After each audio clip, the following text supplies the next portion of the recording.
Ya, selamat pagi jemaat sekalian yang dikasihi dalam Kristus Yesus.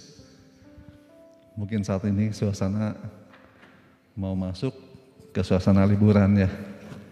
Namun saya rindu kita tidak lepas dari kerinduan kita untuk mencari Tuhan. Kita rindu untuk beribadah kepada Tuhan. Dan biarlah pada hari ini kita boleh fokus siapkan hati kita untuk menyembah, memuji Dia, untuk beribadah kepada Tuhan. Jemaat sekalian, kita siapkan hati kita sambil kita naikkan satu pujian. Kita bersyukur pada Tuhan untuk apa yang sudah Tuhan perbuat dalam hidup kita.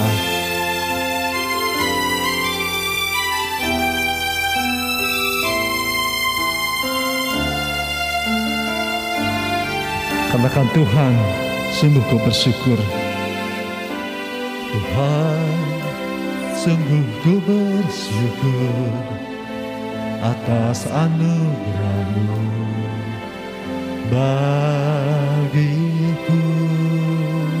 Kasih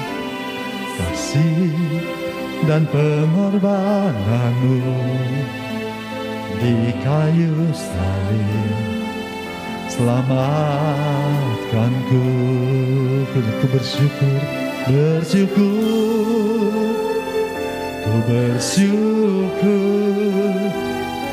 bersyukur buat karya-Mu. Segala puji, hormat, kemuliaan bagi-Mu, Yesus, Kau penebusku. Sama-sama itu. Tuhan, sungguh ku bersyukur atas anugerah-Mu bagiku. Kasih dan pengorbanan-Mu di kayu salib selamatkanku. Ku bersyukur, ku bersyukur buat karya-Mu. Segala puji, hormat, kemuliaan bagi-Mu, Yesus, Kau penebus. Akan ku bersyukur,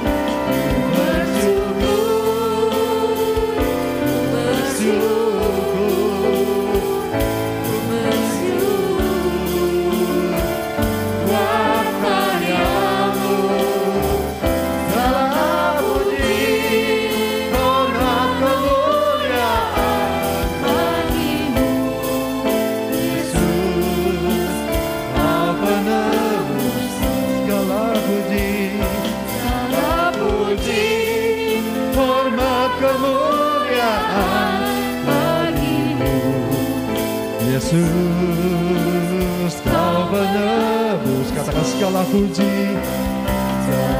puji, hormat, kemuliaan bagi-Mu, Yesus, Kau penebusku.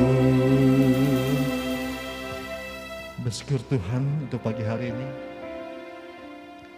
Bersyukur bila Engkau berikan kami kesempatan tuh boleh hadir di tempat ini Tuhan. Atau dimanapun kami berada, di tempat kami, di rumah, ataupun kami sedang dalam perjalanan, atau kami berada di satu tempat di mana kami sedang berlibur. Namun kami rindu Tuhan, dimanapun kami berada, kami mencari wajah-Mu Tuhan. Di pagi hari yang indah ini, kami ingin berjumpa dengan Engkau Tuhan secara pribadi. Biarlah kami boleh menjadi penyembah-penyembah yang sungguh dengan segala kerinduan kami menyembah Engkau. Dan kami menemukan Engkau Tuhan. Dan biarlah Engkau juga berfirman kepada kami melalui hamba-Mu. Untuk kami boleh diubahkan. Untuk kami boleh semakin seturut dengan kehendak-Mu. Semakin mengerjakan firman-Mu. Kami juga berdoa Tuhan untuk jemaat yang mungkin saat ini masih dalam pergumulan, dalam sakit penyakit. Tuhan, Kau boleh menelik mereka Tuhan. Dan kami percaya Tuhan, semua itu tidak ada yang kebetulan. Dan Kau boleh berkarya mulai sakit mereka. Kau bisa menyembuhkan mereka. Namun Kau juga bisa memelihara mereka dalam sakitnya untuk menjadi berkat bagi banyak orang Tuhan. Mungkin kami juga banyak yang masih dalam pergumulan dalam kehidupan kami, perekonomian kami. Tuhan, jangan biarkan kami itu lepas daripada pengharapan kami akan Engkau Tuhan. Karena kami percaya Tuhan, Engkau tidak pernah menyebabkan kami kekurangan. Mungkin kami bisa menderita. Mungkin hidup kami tidak lancar. Namun kami percaya Engkau tidak pernah memberikan kekurangan kepada kami Tuhan. Engkau selalu mencukupkan kami. Kami juga berdoa Tuhan untuk jemaat kami yang saat ini sedang berduka. Kiranya Tuhan juga boleh menghiburkan Tuhan. Karena kami percaya Tuhan ada waktunya Tuhan memberikan kami hidup. Dan ada waktunya Tuhan memberikan kami satu kematian untuk kami boleh kembali berjumpa dengan Engkau. Terpuji nama-Mu Tuhan. Kami menyerahkan ibadah pagi hari ini hanya di dalam nama satu nama, Tuhan Yesus yang telah mati berkorban bagi kami dan menyelamatkan kami, dan kami imani, kami percaya. Amin. Silakan duduk jemaat sekalian. Kita akan membuka kitab Mazmur 113. Kita akan bacakan ayat 1 sampai 6 saja. Kita bacakan bersama-sama ayat 1. Haleluya. Pujilah hai hamba-hamba Tuhan. Pujilah nama Tuhan. Kiranya nama Tuhan dimasyhurkan sekarang ini dan selama-lamanya. Dari terbitnya sampai kepada terbenamnya matahari. Terpujilah nama Tuhan. Tuhan tinggi mengatasi segala bangsa. Kemuliaannya mengatasi langit. Siapakah seperti Tuhan Allah kita, yang diam di tempat yang tinggi, yang merendahkan diri untuk melihat ke langit dan ke bumi. Jemaat sekalian, kita bersyukur ya, punya Allah yang jadi pengantara. Di dalam Yesus kita beroleh keselamatan. Dia yang mulia, Dia turun, Dia menyelamatkan kita. Mari kita naikkan satu pujian yang sungguh memberikan kita sukacita pada pagi hari ini. Dari ayat 3 tadi, dari terbitnya sampai kepada terbenamnya matahari, biarlah Tuhan dimuliakan.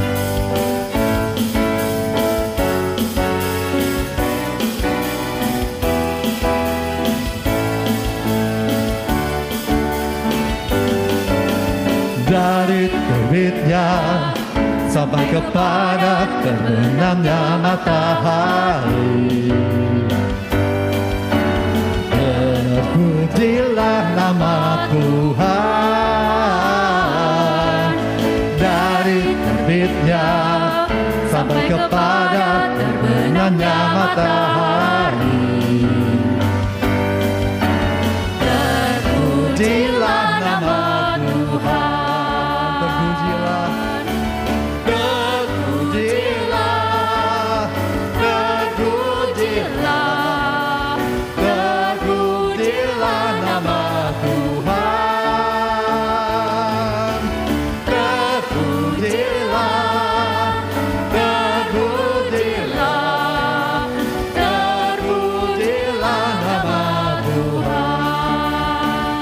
sekali lagi.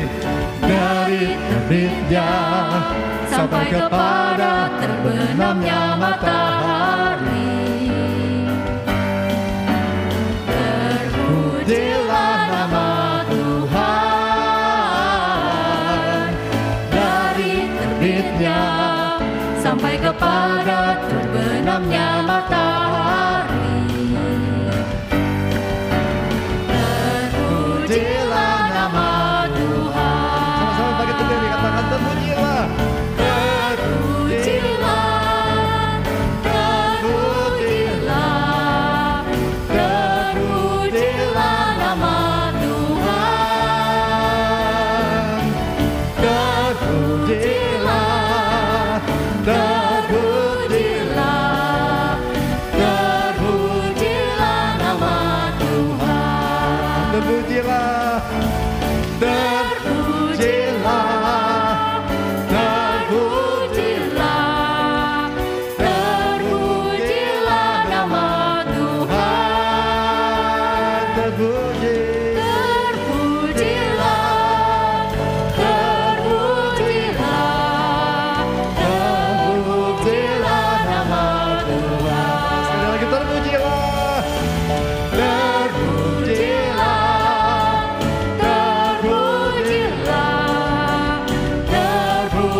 Nama Tuhan, terpujilah nama Tuhan, terpujilah nama Tuhan, terpujilah nama Tuhan. Berikan kemuliaan bagi Dia, Dia yang mulia, Dia yang telah turun. Mari kita siapkan hati kita, mensyukuri atas apa yang sudah Tuhan perbuat. Karena perbuatannya itu sungguh indah, sungguh mulia, sungguh agung, sungguh besar.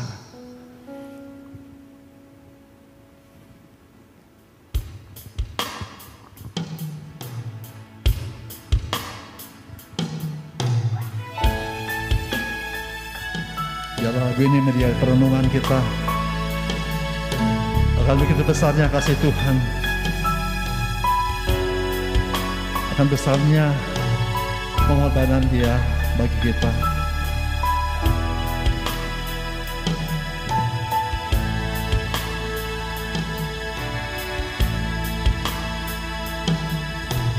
Kemanakah aku dapat pergi, menjauhi roh-Mu yang suci, Kau sahabat,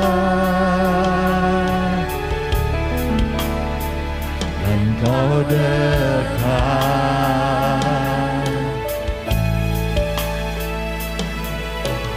Bahkan seluruh pengabdianku tak bisa membalas kesetiaan-Mu, sungguh mulia dan berharga, sungguh besar pengorbanan-Mu bagiku, terlalu dalam untuk dimengerti, sungguh besar, sungguh indah yang Kau pikirkan tentangku, tak terseloni bagiku, sungguh indah.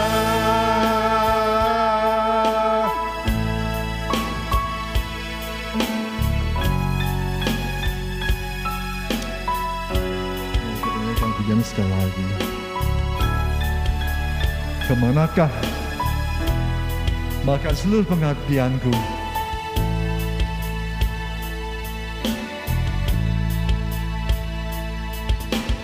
Bahkan seluruh pengabdianku tak bisa membalas kesetiaanmu.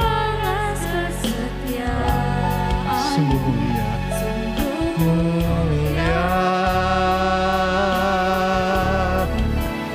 dan berharga, dan sungguh besar, sungguh besar pengorbananmu bagiku,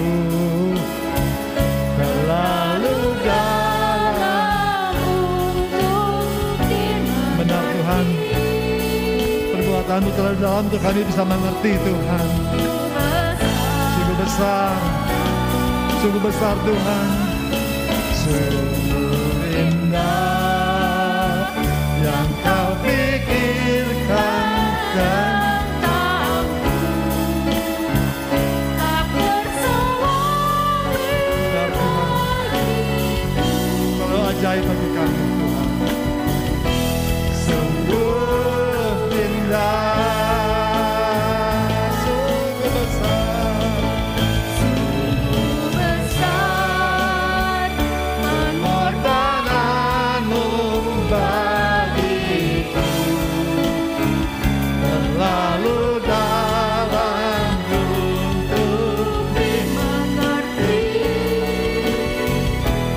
Sungguh besar, sungguh indah yang kau pikirkan tentangku, tak terselangi bagiku. Sungguh indah, sungguh besar pengorbananmu bagiku, terlalu dalam untuk dimengerti. sungguh besar,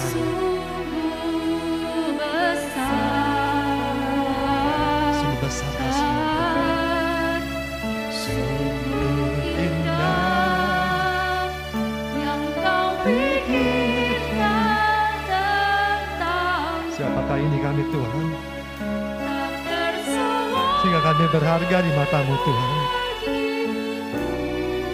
Dan bersyukur Tuhan, sungguh indah.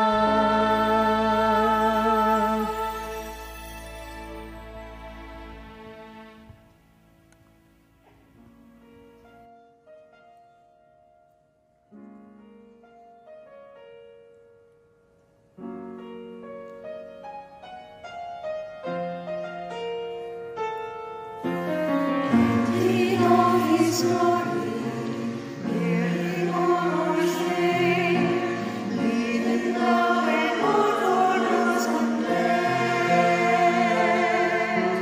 Wherein our darkness, Lord, for our sin, peace and love and reigning evermore.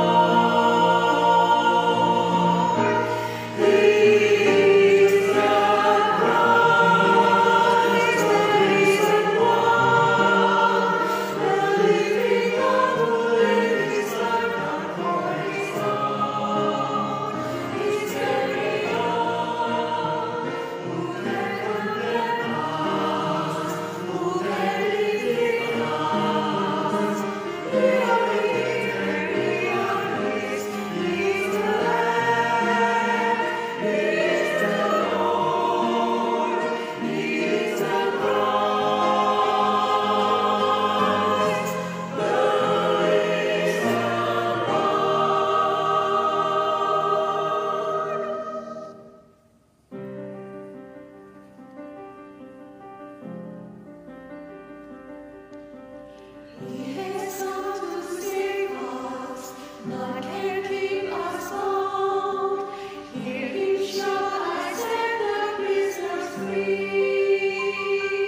jemaat sekalian, kita berdoa bersama. Tuhan, kami bersyukur bahwa di hari ini kami masih boleh datang berbakti kepada Tuhan. Bukan karena kami mampu, tapi karena Engkau bersedia untuk kami hampiri. Kami menyadari Tuhan betapa setiap diri kami adalah orang berdosa yang sesungguhnya tidak layak untuk menghampiri Engkau yang begitu kudus. Namun kami berdoa Tuhan, di dalam segala pergumulan kami, biarlah kami diperkenankan oleh Tuhan untuk menghampiri Engkau, untuk membaca sebagian dari firman-Mu. Sehingga firman-Mu menjadi penuntun kehidupan kami. Kami menjadi orang-orang yang berbeda dengan dunia ini. Menjadi orang-orang yang mengerti hati Tuhan. Karena itu Tuhan, biarlah Engkau mengurapi hamba-Mu dengan segala persiapannya yang begitu terbatas. Engkau pakai dia sehingga dia boleh menjadi alat Tuhan yang sungguh-sungguh menyampaikan isi hati Tuhan. Berkati setiap jemaat yang ada di tempat ini. Supaya ketika firman Tuhan disampaikan, sungguh-sungguh setiap kami mendapat kekuatan dan mendapat kehidupan yang berbeda di dalam menjalani kehidupan kami.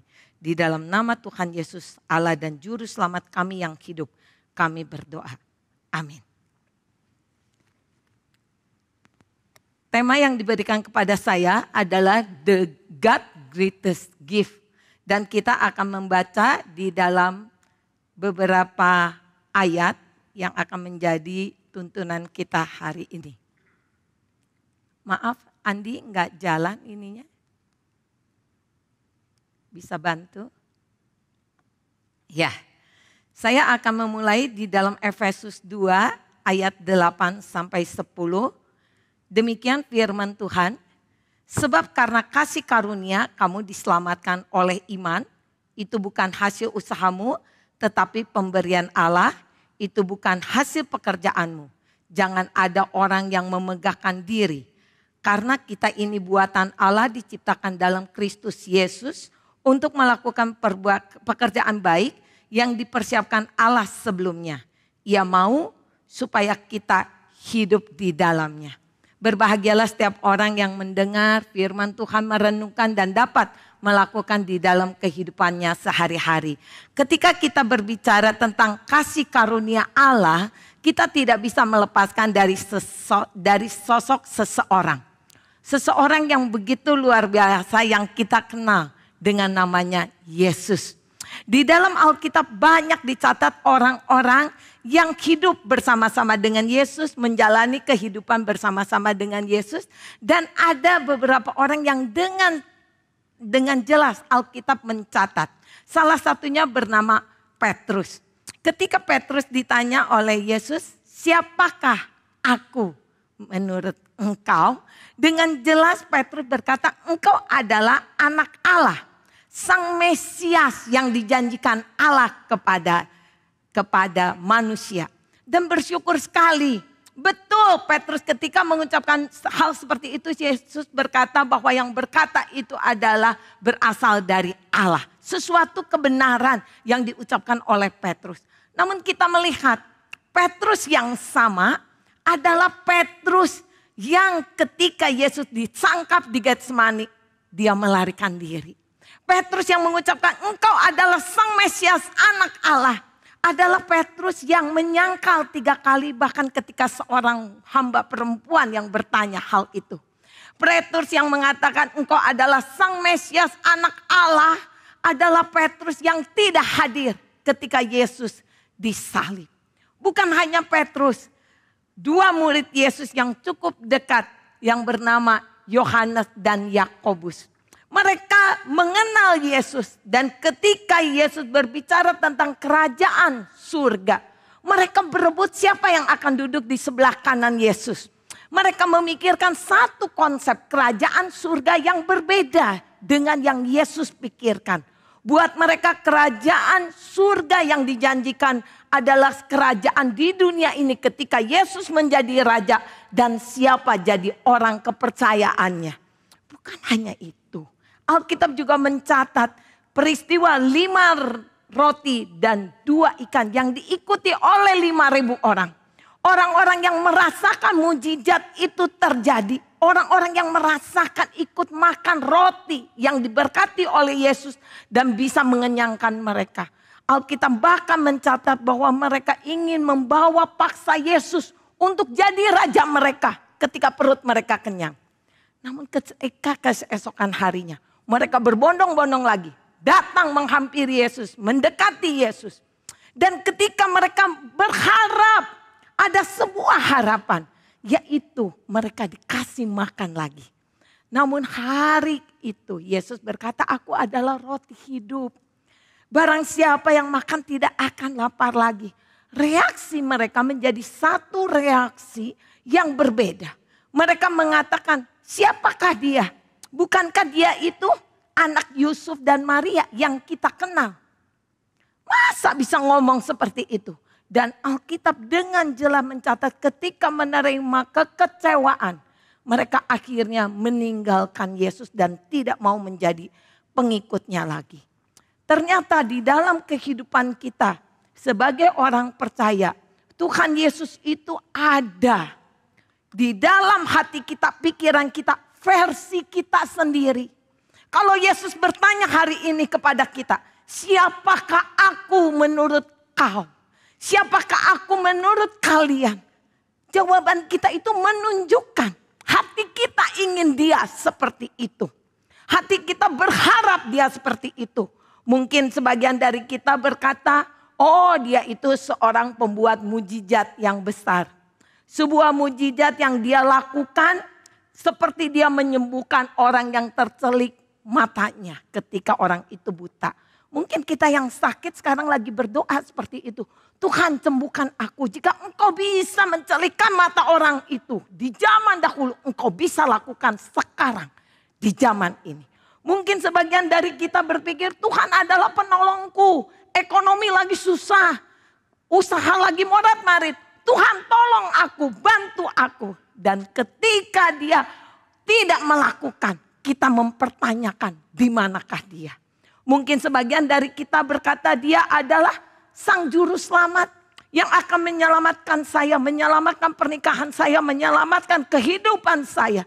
Dan ketika hal itu terjadi, tidak terjadi, kita meninggalkan dia seperti orang-orang yang makan 5 roti dan 2 ikan. Ternyata setiap kita memiliki Yesus versi impianku, keinginanku, harapanku. Dan impian itu ketika tidak terjadi, kita kecewa kepada dia. Tidak salah ketika kita berdoa meminta dia menolong. Tidak salah kalau kita meminta dia untuk memulihkan keluarga kita. Tidak salah. Namun apa yang kita harapkan bisa menjadi jebakan kita untuk meninggalkan dia ketika dia tidak menjawab seperti yang kita inginkan. Di tahun 92, papa saya itu kena kanker. Ketika kena kanker, saya terjebak di dalam pikiran yang sama. Saya berdoa, saya bilang saya tidak minta engkau untuk membangkitkan seorang seperti pemuda Nain. Aku tidak meminta engkau untuk membangkitkan seperti Lazarus. Aku hanya minta sedikit saja. Ayahku kanker. Aku mengasihi dia. Aku menyayangi dia. Dia orang baik. Tolong, bantu. Dan aku berdoa sungguh-sungguh. Dan Tuhan tidak memberikannya. Tuhan tidak menjawab. Ayahku meninggal. Ketika ayahku meninggal, aku marah kepada dia. Aku bilang, kau gak fair. Engkau jadi Allah tapi gak mendengar keinginanku. Katanya engkau menolong aku, mengasihi aku. Mengapa hari ini engkau tidak menjawab doaku? Ayahku meninggal. Di dalam kehidupan kita, kita lupa. Pribadi Yesus bukan hanya pribadi seperti yang kita inginkan dan harapkan. Pribadi Yesus dengan jelas firman Tuhan mencatat di dalam Yesaya. Ya, dia itu penasehat ajaib. Dia itu Allah yang perkasa. Dia itu bayi yang akan lahir yang dijanjikan. Dia itu bukan hanya itu, Bapa yang kekal. Dan dengan jelas di dalam Wahyu ditulis satu saat dia akan menjadi hakim yang akan menghakimi saya. Yang saat itu ketika ayah saya sakit, sayalah yang menghakimi dia. Saya tunjuk tangan saya kepada dia. Saya marah kepada dia. Saya tidak layak lakukan hal itu. Tapi saya lakukan. Ternyata di dalam kehidupan kita, kita mesti sadar siapa diri kita. Bagaimana kita memahami Yesus, memahami Kristus seperti yang Allah canangkan, yang seperti Allah rencanakan, yang seperti Allah kerjakan mengutus dia ke dunia ini. Kita harus belajar sehingga kita bisa mengerti makna hadiah terbesar, termulia, teragung yang pernah Allah lakukan. Kita akan lihat pemahaman Allah dengan manusia itu amat sangat berbeda. Bisa bantu? Ya. Maaf. Di dalam Efesus 2 ayat 8 sampai 9 yang tadi kita baca, dikatakan sebab karena kasih karunia kamu diselamatkan oleh iman. Itu bukan hasil usahamu tetapi pemberian Allah.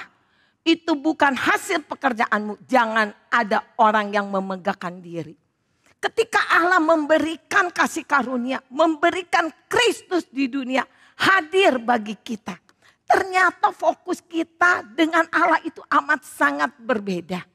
Ketika kita bergumul yang namanya usaha, ketika yang bergumul yang namanya keuangan, kesehatan, bagi Allah fokus yang paling utama justru adalah keselamatan kita. Mengapa keselamatan kita menjadi sesuatu yang begitu penting bagi Allah sampai dia rela memberikan anak tunggalnya bagi Anda dan saya yang tidak layak untuk menerimanya. Ternyata setelah manusia jatuh dalam dosa, ketika Adam dan Hawa jatuh dalam dosa, dosa membuat kita terpisah dari Allah. Kita tidak bisa bersekutu lagi dengan dia. Rancangan awal Allah menjadi rusak. Allah ingin kita menjadi rekan kerja dia. Dia ingin kita menjadi gambar dan rupa dia. Hal itu tidak terjadi karena sekarang kita semua menjadi orang-orang yang berdosa.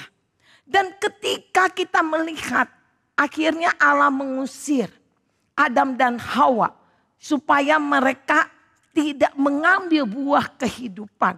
Sebagian dari kita mungkin berpikir kejam banget. Bukankah manusia senang hidup di Taman Eden? Enggak pusing, enggak susah. Nanam makanan segala udah ada tersedia. Namun ketika manusia berpikir seperti kita, bukankah lebih enak kalau ini semua dipenuhi Allah? Di saat itulah Allah sedang berpikir bahwa kita semua sedang menuju kebinasaan. Kalau manusia itu mengambil buah pengetahuan baik dan jahat, dimakan lalu berdosa. Dan sekarang tangan manusia mengambil pohon kehidupan serta memakannya. Kita akan hidup di dalam kekekalan dosa. Artinya kita tidak akan pernah bisa kembali bersekutu dengan dia. Kita tidak akan pernah bisa kembali mendekat kepada dia. Dan itulah yang menjadi fokus utama Allah di dalam segala keadaan yang sedang Anda alami saat ini. Bagaimana caranya kita menjadi orang-orang yang mengerti dan memahami serta mentaati, meyakini semua rancangan dia walaupun belum kita mengerti. Firman Tuhan di dalam Yesaya 55 ayat 8 berkata, sebab rancanganku bukanlah rancanganmu dan jalanmu bukanlah jalanku. Demikianlah firman Tuhan. Ayat ini dituliskan oleh Yesaya di zaman pembuangan. Saya percaya Yesaya itu ingin dia supaya kerajaan Yehuda lepas dari penjajahan. Yesaya ingin kerajaan Yehuda dipulihkan. Yesaya ingin banyak hal supaya dia menikmati kembali sebagai bangsa yang bebas. Namun di saat itu kita lihat Tuhan sepertinya diam dan tidak menjawab. Saya baca berulang kali mengapa bangsa Israel, bangsa pilihan Allah, mengalami begitu banyak kesulitan. Begitu banyak penjajahan. Hanya satu, untuk membuat manusia ingat kembali kepada dia. Membuat manusia sadar bahwa tanpa dia kita tidak bisa apa-apa. Kita menuju kematian dan binasa di sana. Karena itu apa yang sedang Anda alami mungkin keuangan. Ketika keuangan porak-poranda, di situ kita baru ingat Tuhan. Ketika pernikahan kita amburadul, di situ kita baru berdoa. Ketika kesehatan kita makin menurun, di situ kita baru memohon. Tuhan bisa pakai apapun yang sedang kita alami untuk membuat kita ingat kembali kepada Dia. Namun kita mesti lihat bahwa dosa yang dimiliki oleh manusia itu membuat kita tidak bisa mengerti jalan Tuhan. Tuhan berpikirnya ke kanan, rancangan Tuhannya. Kita lagi ngotot, pengen ke kiri. Kita ngerasa kitalah yang jadi Tuhannya. Karena itulah dosa yang ditawarkan bukan kepada Hawa. Sesungguhnya jika engkau makan buah itu, engkau tidak akan mati. Tapi engkau akan jadi sama seperti Allah. Kita pengen jadi Allah. Ngatur hidup kita sendiri. Kita pengen menentukan menurut saya baiknya seperti apa. Dosa membuat manusia bukan sekedar tidak mengerti jalan Tuhan. Namun dosa juga membuat manusia berusaha mencari jalannya sendiri. Manusia berusaha dari dulu ngatur hidup sendiri. Jarang sekali manusia di dalam kehidupan kita bersandar kepada Dia. Kebanyakan dari kita bikin masalah, kita bikin kesalahan, baru kita minta tolong ke Dia ketika ada akibat dari perbuatan kita itu.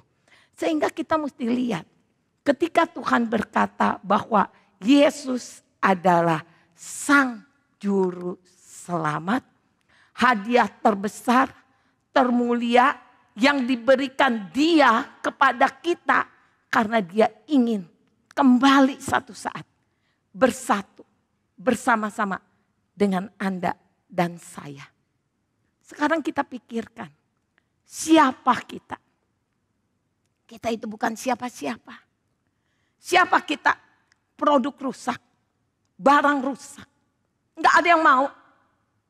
Tapi inisiatif untuk mendekat kepada manusia.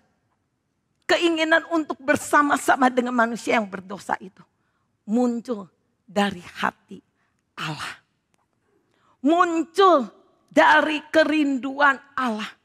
Walaupun untuk membayar itu. Untuk membayar kerinduan Dia. Dia kirim anaknya. Kirim anaknya buat Anda dan saya. Saya selalu bilang, lihat apa yang terjadi dalam pengutusan Yesus. Dia adalah Allah yang kudus. Harus datang ke dunia menjadi seorang manusia yang terbatas. Dia adalah Allah yang menciptakan langit dan bumi. Harus datang ke dunia yang diciptakannya, yang akan menolak Dia. Dia adalah Allah yang bukan sekedar Dia yang kekal, tapi sekarang masuk ke dalam kurun waktu. Dia jadi terbatas. Dia tidak bisa hadir di dua tempat. Ketika Dia inkarnasi, Dia merasakan yang namanya haus, lapar, takut, sakit ketika disalibkan. Adakah kasih yang lebih besar yang bisa membuat orang mau terbatas seperti itu? Adakah kita mau di posisi itu? Kita akan sebagian besar menjawab, enggak mau. Tetapi Yesus mau. Allah kirim Dia untuk Anda dan saya. Ketika kita masih sibuk menolak dia dan menghakimi dia. Kita mesti lihat apa yang diperbuat Allah di dalam kehidupan kita sebagai orang percaya menjadi sesuatu yang tidak bernilai. Slide-nya tolong. Kita lihat. Allah yang begitu maha kuasa menjadi Allah yang membiarkan dirinya ditangkap. Sorry. Allah yang maha kuasa membuat dia menjadi Allah yang dianiaya. Maaf. Allah yang tidak terbatas, yang kekal, membiarkan dirinya disalibkan. Itu hadiah terbesar. Dalam kehidupan saya di masa lalu tadi saya sharing. Ketika saya berdoa, Tuhan enggak kasih. Saya marah, saya tunjuk-tunjuk dia.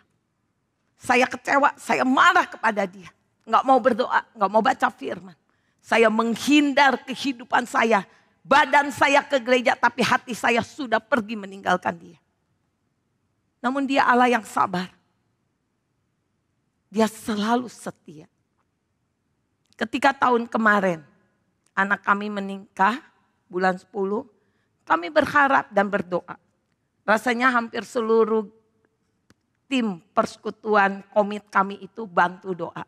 Supaya ketika anak kami menikah, bapaknya datang. Kami berdoa sungguh-sungguh. Di dalam doa pribadi, keluarga, bahkan teman-teman. Ketika akhirnya 2 minggu sebelum menikah, anak saya yang besar datang, dia bilang, Mi, aku nangisnya udah selesai. Dia bilang, kalau besok pun papi datang, nggak bisa datang ke pernikahan saya. Karena harus karantina 2 minggu, anak kami ada di Singapura. Di masa lalu, kalau itu terjadi, saya akan sibuk memakai jari saya untuk menunjuk Allah. Saya menghakimi dia. Dia yang harusnya menghakimi saya hakimi dia. Dia yang tidak terbatas, saya bejek-bejek. Saya marah kepada dia. Tapi pengalaman hidup mengajarkan satu hal. Allah mengasihi saya. Dari sekian banyak rancangan yang dia buat, dia kasih anaknya buat saya. Ketika anak saya bilang seperti itu, saya bilang, iya sayang, mami juga sedih. Tapi satu hal yang mami yakini, mungkin doa tidak seperti yang kita mau. Mungkin harapan kita tidak terjadi. Tetapi itu tidak mengurangi sayang dia ke kamu dan mami. Mami yakin bahwa dia mengasihi mami. Mami ingat bahwa dia pernah mati di kayu salib. Untuk mami yang gak layak. Untuk mami yang gak berhak. Anak saya bilang, iya mam, aku juga percaya. Tuhan sayang saya. Walaupun tidak menjawab seperti yang kita mau. Apakah terjadi seperti yang kita mau? Enggak. Sampai sekarang pun kami tidak punya foto keluarga pernikahan anak kami dengan Pak Kurdi. Di dalam foto itu. Tapi saya kasih tahu. Saya tetap yakin bahwa dia yang tidak terbatas rela di kayu salib hanya untuk saya. Supaya satu saat saya punya persekutuan kembali dengan Tuhan.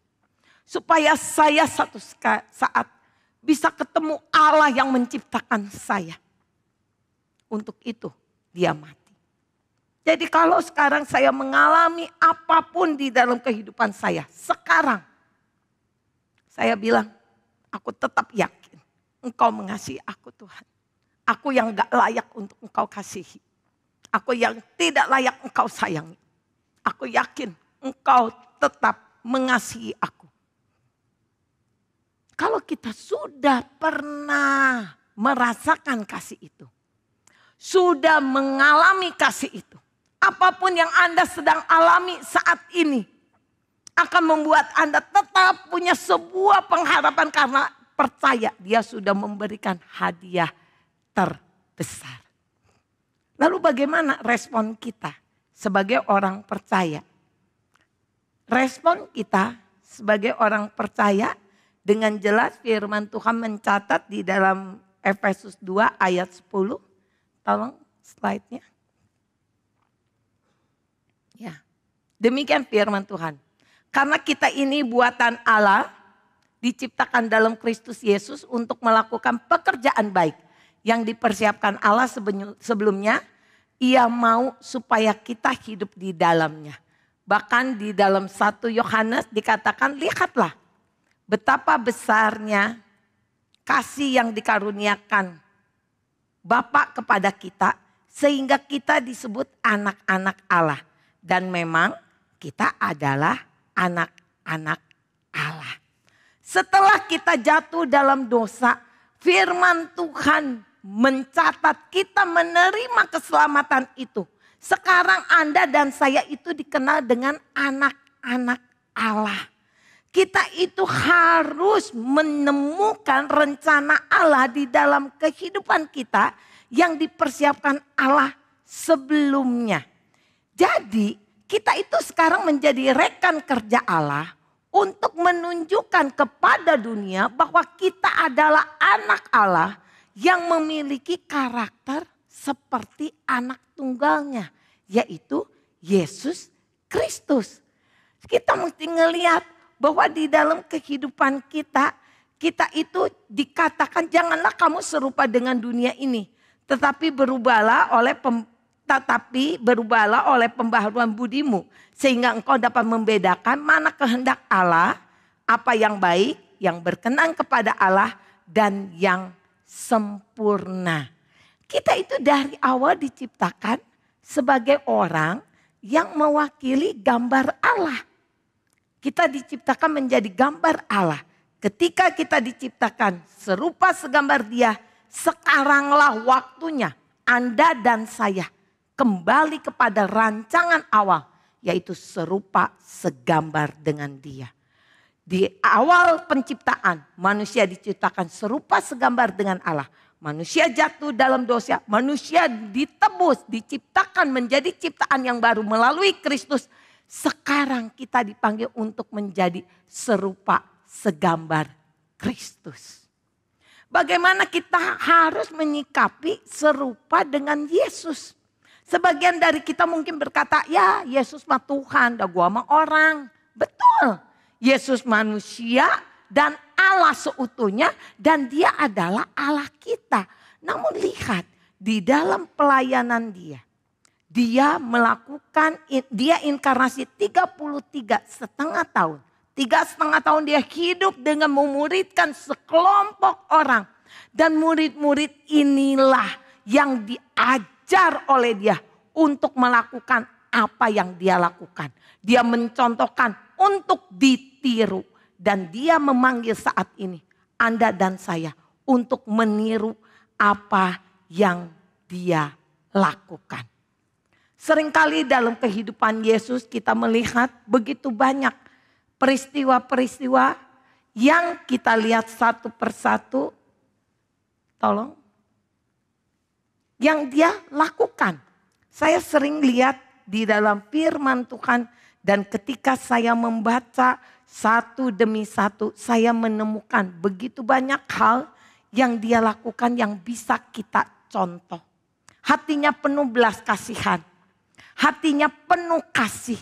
Bahkan untuk orang yang menyakiti Dia. Dia memberikan contoh kerendahan hati ketika mencuci kaki pada para muridnya. Kita melihat begitu banyak mujizat yang Dia lakukan. Meredakan angin ribut, membangkitkan orang mati, membuat 5 roti 2 ikan menjadi makanan yang begitu banyak untuk orang. Tetapi Dia banyak memberikan contoh yang perlu kita lakukan. Hatinya penuh kasih, penuh belas kasihan, dan bahkan Dia menunjukkan sebuah kerendahan hati. Dan kita akan berjalan di situ bersama-sama dengan Tuhan, Allah yang tinggal bersama-sama dengan kita. Tuhan Yesus menjanjikan ketika membaca firman Tuhan, berdoa, mau melakukannya begitu sulit, dia berikan penolong yang lain untuk kita dapat melakukan. Dan itu adalah Roh Kudus. Kebanyakan dari kita tidak menyadari bahwa Roh Kudus hadir dalam hidup kita. Dia adalah pribadi Allah yang ketiga untuk menolong kita melakukan seperti yang Allah perintahkan. Seperti yang Allah inginkan. Cuman karena kita berperang dengan kita punya keinginan, kita selalu mengesampingkan Roh Kudus dan mengutamakan keinginan kita sendiri. Kita harus belajar memiliki kepekaan yang semakin hari semakin diasah dengan pertolongan Roh Kudus untuk menjadi anak-anak Allah yang menemukan rencana Allah supaya hadiah besar melalui Kristus bisa kita sampaikan kepada orang lain melalui kehidupan kita. Kitalah sekarang Injilnya. Kitalah yang bisa membuat orang ngelihat, oh ternyata engkau adalah anak Allah yang melakukan perintah Tuhan. Bukan kamu adalah orang Kristen yang gak ada beda dengan dunia ini. Saya melatih diri saya tidak mudah. Beberapa waktu yang lalu saya laptop itu gak terlalu ngerti ya. Seperti tadi lihat, dipencet-pencet nggak hasil gitu ya. Saya itu nggak terlalu pintar laptop. Tapi suami saya pandai ya. Jadi saya setiap kali ada kesulitan, saya suka manggil dia. Pi, bantuin. Dia datang. Ya kenapa? Lalu dia lihat. Dengan kehebatannya dia memakai banyak istilah perlaptopan yang saya nggak ngerti. Karena saya ngertinya cuman merica, genjer gitu. Oh dia datang, oh ininya ditekan nih. Ini nanti dipencet gini. Ketika dia mengajarkan ke saya makin diajar makin bingung teman-teman. Saya mikir ini teh ngomong apa nggak ngerti gitu ya. Ketika dia makin banyak bicara jujur hati saya teh mulai kesel. Udah nggak ngerti ngecaprak juga gitu. Tapi saya tekan-tekan dia kan mau bantuin. Udah ya nggak apa-apa. Lalu dia kembali ke kamarnya, saya kutik-kutik, percis yang tadi dia ngomong gak bisa lagi. Panggil lagi dong. Pi, gak bisa. Dia datang lagi, dia bantu. Lagi dia bantu, dia nerangin lagi dengan bahasa ajaibnya yang saya gak ngerti. Lalu saya bilang, makin diterangin kayaknya gua makin bodoh deh. Bukan makin pintar, makin gak ngerti. Lalu setelah itu, oh mesti MPD, malam puji dan doa. Saya datang dengan Pak Kurdi ikut malam puji dan doa lewat online. Ketika online itu dilakukan, saya ketika doa mulai dipanjatkan satu persatu, saya mulai ngerasa hati ini itu gak nyaman. Marah tapi doa.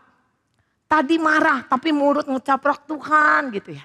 Sehingga ketika pemimpin MPD itu mengajak kita berdoa untuk hal yang lain, saya berdoa untuk diri saya sendiri. Saya bilang ke Tuhan, Tuhan ampuni aku itu tadi kesel. Mestinya aku gak boleh kesel. Kalau aku kesel artinya aku itu kasihnya kepada dia tidak sebesar yang engkau inginkan. Aku berdoa ke Tuhan, ampuni aku Tuhan. Aku ingin jadi orang yang lebih baik, terlihat oleh orang lain. Memiliki kasih seperti Yesus. Selesai malam puji dan doa, saya datang kepada kekasih hati dan bilang, Pi maaf tadi Ami marah kesel. Dia gak ngerasa saya kesel. Dan dengan mudah dia bilang gak apa-apa.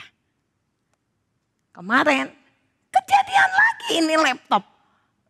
Gak bisa lagi pakai programnya. Saya panggil lagi dia. Ketika saya panggil dia dan dia menolong, sekarang gak kesel. Jangan pernah berpikir ketika hidup kita dipimpin oleh Roh, oh itu mah susah. Oh kalau kita dipimpin oleh Roh itu hanya untuk menyenangkan Tuhan. Bukan. Ketika kita membiarkan hidup kita dipimpin oleh Roh, Tuhan disenangkan, tetapi kita diubahkan. Kita berubah menjadi seorang pribadi yang lebih baik. Dan ketika menjadi pribadi yang lebih baik, kita akan bahagia terhadap diri kita sendiri. Kita akan melihat diri kita di dalam satu sudut yang berbeda. Seperti sudut Allah melihat kita. Siapa Yesus bagi Anda? Saat ini kalau Tuhan tanya. Apakah dia hanya sekedar seorang pembuat mujizat? Siapa Yesus bagi Anda? Kalau Tuhan tanya, apakah dia hanya sekedar seorang Mesias? Atau pagi hari ini kita mulai sadar dia adalah sesosok pribadi yang membuat kita sadar betapa tidak layaknya kita. Membuat kita sadar betapa bodohnya kita. Membuat kita malu ketika teringat dosa-dosa yang selama ini masih ada di dalam diri kita. Allah berikan dia. Karena Allah rindu kita menemukan dia. Allah berikan dia. Karena Allah rindu kita merasakan kasih Golgota. Allah rindu supaya ketika Yesus hadir dalam kehidupan kita, kitalah yang menjadi manusia baru yang merefleksikan dirinya. Adakah hal itu menjadi satu pergumulan dalam hidup kita semua? Kita berdoa bersama.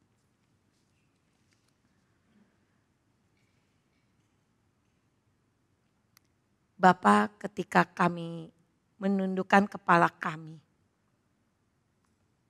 ingatkan Bapa, begitu banyak hal yang kami perbuat yang mendukakan Tuhan.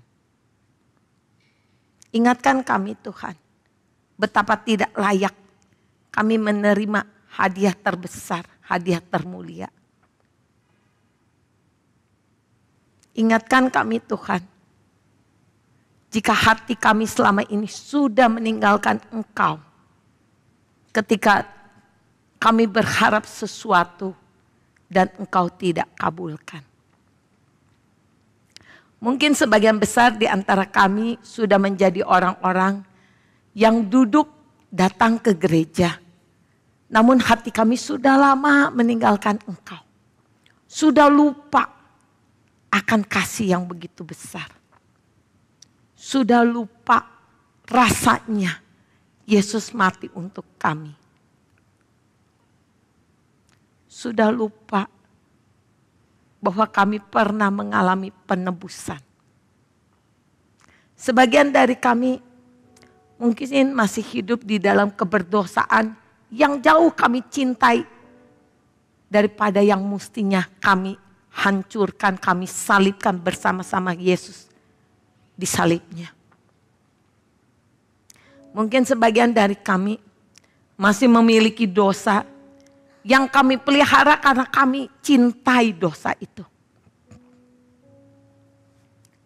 Namun Tuhan, kami sadar untuk membalas kasih-Mu yang begitu besar. Kami harus teringat akan hadiah terbesar yang pernah Engkau berikan. Yang pernah kami rasakan. Yang pernah kami alami. Supaya kehidupan kami menjadi kehidupan yang berbeda dengan dunia ini. Kehidupan kami menjadi kehidupan yang dipimpin oleh Roh. Menjadi kehidupan yang diubahkan.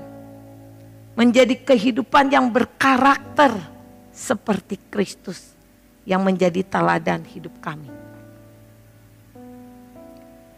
Bantu kami Tuhan. Ketika kami sadar kami lemah. Ketika kami sadar kami tidak layak. Kami percaya di sanalah Engkau akan menolong kami. Menolong kami menjadi orang-orang yang jauh lebih baik. Yang menyenangkan Tuhan setiap hari. Dalam nama Tuhan Yesus, Allah dan Juru Selamat kami yang hidup. Kami berdoa.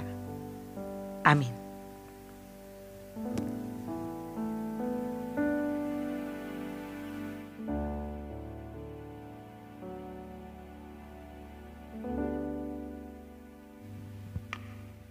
Terima kasih pada penginjil Tan Gioksian yang hari ini boleh menyampaikan firman Tuhan dan mengingatkan kita akan begitu besar kasih Tuhan dalam hidup kita. Itu semua adalah kasih-Nya yang membuat kita harus berubah jadi manusia baru. Dan saya teringat kalau kita ingin memberikan satu hadiah pada orang yang dikasihi, tentu kita mempersiapkan yang terbaik bagi orang itu.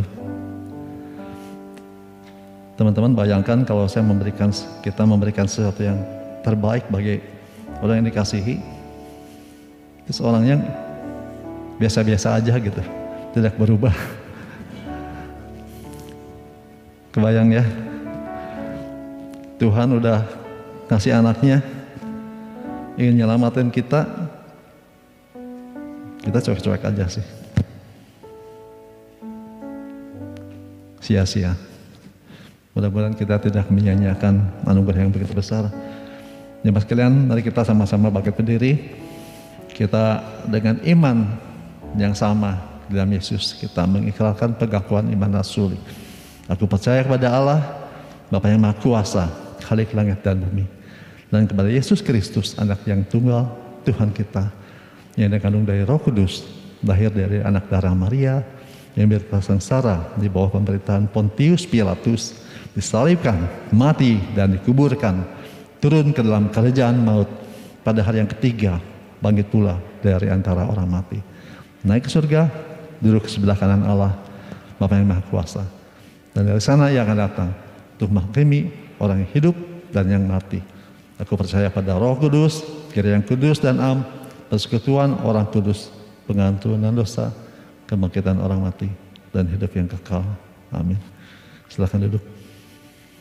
Ada beberapa watak yang harus kita ketahui. Nanti kita akan mengadakan persembahan 2 kali persembahan, yaitu persembahan rutin dan persembahan diakonia. Jadi kita bisa memasukkan dalam amplop atau juga transfer ke BCA 008 389 0077 atas nama GKI Jabar Anugerah. Atau juga bisa pakai fasilitas QR Code bagi jemaat yang ada di ruang gereja, atau yang di rumah juga sudah punya fasilitas QR Code, bisa di scan ya. Setelah melewati masa pandemi COVID 2 tahun lebih ya, dari Maret, tidak terasa, maka GKI Anugerah akan memasuki suatu kenormalan baru dalam peribadatan. Kita akan melakukan 3 pola kebaktian minggu yang agak berbeda dengan sebelum pandemi. Yaitu kebaktian 1 seperti ini. Jadi kebaktian 1 itu ini, pukul 8 di tempat ini sini, aula lantai 3, dengan pola kebaktian blended. Kemudian ada kebaktian umum 2, kita dengan pakai istilah LIFT, LIFT ya, LIFT Community, yaitu singkatan dari Love in Fellowship and Truth ya. Dimulai tanggal 12 Juni di depan ya, 12 Juni bulan depan. Nah itu jamnya pukul 10.30 di aula WAVE, di aula sekolah Gamaliel di seberang, dengan kebaktian polanya kontemporer. Kemudian yang ketiga adalah kebaktian yang pukul 10 di sini, dengan pola kebaktian klasik dwi bahasa, jadi Mandarin Indonesia. Jadi jemaat nanti bisa memilih kebaktian 1, 2, atau 3, dan nyaman buat kita beribadah. Setelah itu ada kebaktian youth, yaitu pukul 10. Sekarang pukul 10 ya, di aula lantai 4 di sekolah Gamaliel, aula youth, aula WAVE. Namun mulai tanggal 22 Mei, jadi sebelum ada kebaktian lift yang nanti pukul 10.30, kebaktian youth itu dirubah menjadi pukul 8 mulai 22 Mei dengan pola kebaktian kontemporer. Itu diperuntukkan bagi siswa SMP kelas 7 sampai SMA kelas 12 ya, sekitaran segitu. Jadi mohon jemaat bisa memperhatikan, bisa menyampaikan juga kepada rekan-rekan yang lain atau di keluarga ya. Mari kita masuk dalam persembahan. Ada 2 persembahan yang kita boleh siapkan dan kita kembali nyanyikan pujian yang tadi.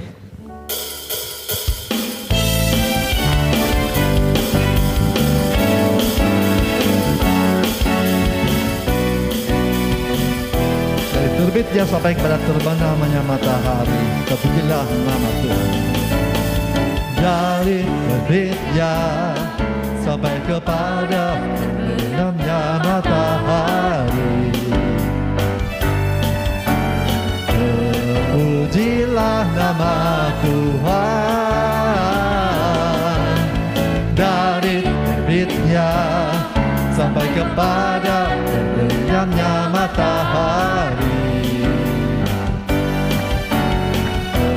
terpujilah nama Tuhan. Terpujilah, terpujilah, terpujilah, terpujilah nama Tuhan. Terpujilah, terpujilah, terpujilah nama Tuhan. Katakan terpujilah, terpujilah, terpujilah, terpujilah nama Tuhan. Terpujilah, terpujilah, terpujilah nama Tuhan. Ya, terpujilah nama Tuhan. Terpujilah nama Tuhan. Terpujilah nama Tuhan.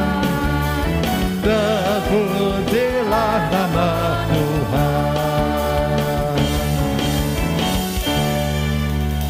Jemaat sekalian, silakan bangkit berdiri.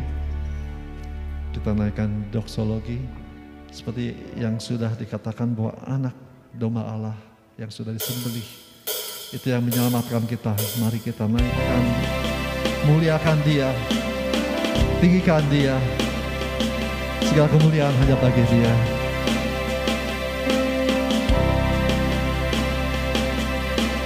Anak domba yang disembelih, anak domba yang disembelih, anak domba yang disembelih, layak untuk menerima kuasa dan kekayaan dan hikmat dan kekuatan dan hormat dan kemuliaan dan puji-pujian. Anak domba yang disembelih, anak domba yang disembelih, yang disembelih, anak domba yang disembelih, layak untuk menerima kuasa dan kekayaan dan hikmat dan kekuatan dan hormat dan kemuliaan dan puji-pujian.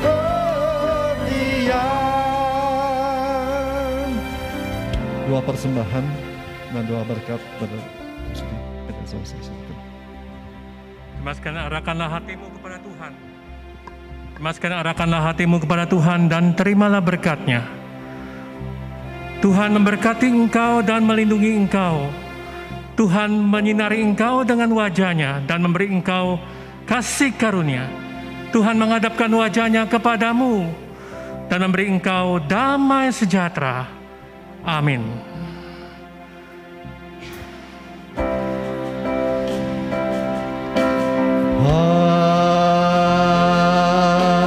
Amin.